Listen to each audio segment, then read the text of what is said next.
When you go back and kind of watch that first game as an offensive line group, how do you think you guys played? I think we played good. I think we played good, but I mean I think that we have a lot room for improvement. I believe that we have to come out this week with the mentality that we have to get the job done now since we have Greg and Avery when they have a few games under their belt now.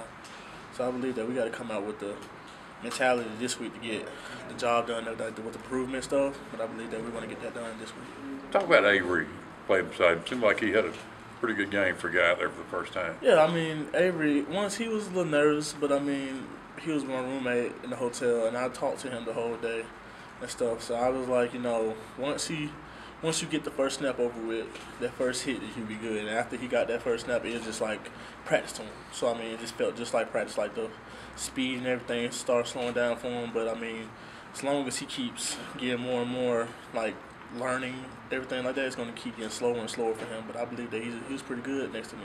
So, Were you surprised at how well he played? I wasn't surprised, but I was surprised that he played that good. But I wasn't shocked. I knew that he was going to come out. I knew he was going to come out with the mentality, with that person in front of him, and knowing that he's going to be somebody bigger and better than him. But I believe that Avery came out and played the best game he's going to play. So you're his roommate the night before the game. Yeah. What was his demeanor? Just kind of jittery, or? He wasn't really jittery, but he was just like, he just didn't want to really think about it. He just wanted to, just let it settle off and all that stuff. I told him, like, he just asked me how it was, and I was just like, once you come out that tunnel and you see all those fans, you're gonna feel that nervousness at first. Cause I mean, I started to feel it. I don't know why I started to feel it, but once I got to the stadium, I was good. But when he came out that first stadium, he just came up to me and was like, man, it hit me. I was just like, once you get that first hit, and you'll be fine. What did he tell you after the game? He said you were right, or? Yeah, he said I was right, cause like when he was talking to Coach Grimes always came up to him and was like, "You good now?" He just started smiling and stuff like he was ready. So I believe that he came over. He grew up some more this weekend. So. How big is it for you guys to get Reese back? I mean, it's pretty big to get Reese back. I mean, coming back that means that we have more experience now, and I know that Reese is going to come back with the mentality that he's going to get better. So I mean, no matter how things go, I know Reese is going to get the job done. When you look back, what are a couple of positives that you take out of that first game as an offense? I think we worked together, and I think that we came in with the mentality to run the ball, and I think we did that. So I mean, I believe that we came in there with the mentality that we were going to run the ball most of the game. So I mean, having Trey open these holes for Trey, open these holes for Ontario, I believe that we came in there, we did the job as an offense. How different is it as an offensive lineman when you have a guy like Trey who, I mean, it's kind of an explosion for him every time he touches the ball. And it don't have to be a big crease either. He just kind of explodes through it. Yeah, I mean, that's the good thing about Trey. I know that we can just open up a little gap for him and he's gone. So, I mean, as long as we get our job done and get everything solved out for him, I know that he can fill the equation up and then it's go. So, I mean, Saturday he proved that. So, I mean, I believe that this weekend if we approve of stuff we have to approve on and I just know that if we give Trey that little gap or a big gap we give him Saturday, I believe that he's going to take it for 6.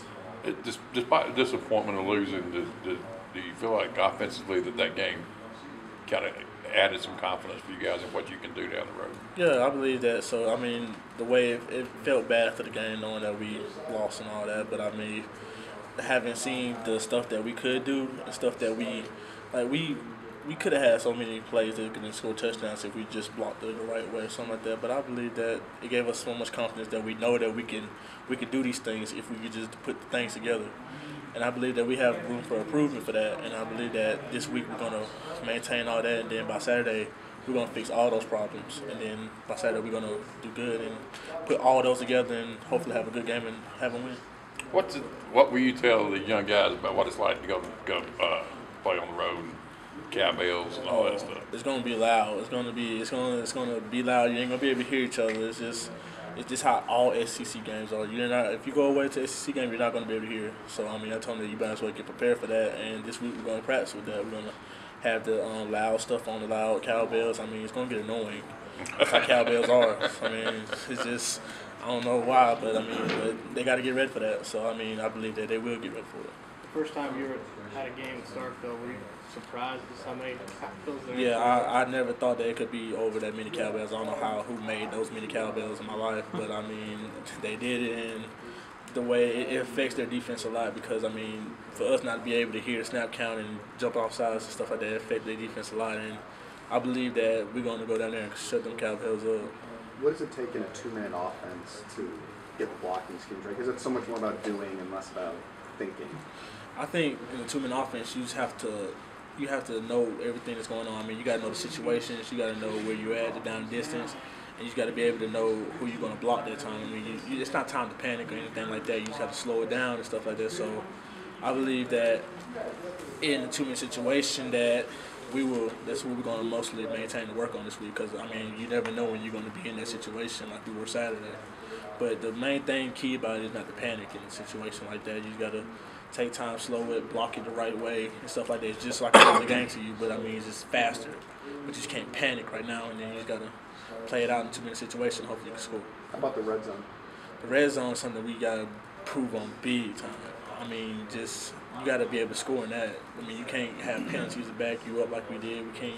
That's the main thing. We just got to be efficient in the red zone. So I mean, I believe that we're going to work on that this week too. So Mississippi State made SC Media Days. Their players made no bones about it, and they really want to beat you guys, especially how the last 2 years win. I mean, I know it's cliche. I know every week matters, every week's personal and all that, but is there something about Mississippi State with how the last couple of years have gone and the fact that you know that they really do want to take you guys on? yeah, I know they have the mentality that they're going to have to beat. I mean, they've been losing to us in the past 3 years, and I believe that they're going to come out with they're going to tired of losing us. So I mean, we're going to have to come out there with a mentality that it's always came down to the wire. I mean, it's always came down to that last minute second touchdown, the last minute second stop, or something like that. So I mean, one of the teams going to have to. We're going to see who's being more physical. So I mean, that's all SEC is about, being more physical. But I believe that we're going to be the more physical team out there.